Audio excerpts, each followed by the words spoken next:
आला श्रावण श्रावण, दारी हिरवाईचं तोरण. व्रतवैकल्याचा हा श्रावण गोकुळच्या श्रीखंड आणि बासुंदीने आणखी मधुर करूया. इचलकरंजी शहरामध्ये आज खासदार श्रीकांत शिंदे यांचे शिवसेनेच्या वतीने जंगी स्वागत केले. महेश सेवा समिती येथे आज शिवसेना कार्यकर्त्यांची बैठक घेण्यात आली. या बैठकीला श्रीकांत शिंदे, राहुल शेवाळे, खासदार धैर्यशील माने, रवींद्र माने यांच्यावर फुलांचा वर्षाव करून जंगी स्वागत करण्यात आले. रस्त्याच्या दुतर्फा महिलांनी हातामध्ये झेंडे घेऊन फुलाचा वर्षाव करून जंगी स्वागत केले. तसेच तुतारी वाजवून, हलगी वाजवून चांगले जंगी स्वागत करण्यात आले. स्वागतावेळी खासदार श्रीकांत शिंदे भारावून गेले. लाडक्या बहिणीला लाडका भाऊ भेटायला आला असं महिलांनी बोलून दाखवले. यावेळी श्रीकांत शिंदे यांनी त्या महिलांचा आशीर्वाद घेतला.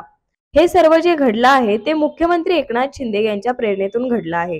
तुमचा आशीर्वाद आमच्या पाठीशी राहू दे असा आत्मविश्वास लाडक्या बहिणीला श्रीकांत शिंदे यांनी दिला. तर आकाशामध्ये भगवे फुगे सोडून शिवसैनिक पाठीशी आहेत असा आत्मविश्वास महिलांनी दिला. यावेळी महिलांनी हातामध्ये बॅनर घेतले होते. यामध्ये मुख्यमंत्री एकनाथ शिंदे तसेच खासदार श्रीकांत शिंदे, खासदार धैर्यशील माने, जिल्हा प्रमुख रवींद्र माने यांचे हातात फलक घेऊन यांचा विजय असो अशा घोषणा महिलांनी दिल्या. यावेळी काही महिलांना अश्रू अनावर झाले होते. मुख्यमंत्र्यांनी ही भेट आम्हाला दिली आहे. सक्का भाऊ जे करत नाही ते मुख्यमंत्री एकनाथ शिंदे यांनी केले. फुलाचा वर्षाव होताच श्रीकांत शिंदे यांनी हात जोडून इचलकरंजी शहरातील सगळ्यांचे आभार मानले. जे वचन तुम्ही लोकसभेला दिले होते तसे खासदार निवडून दिला आहे. याची वचनपूर्ती मुख्यमंत्री एकनाथ शिंदे करतील.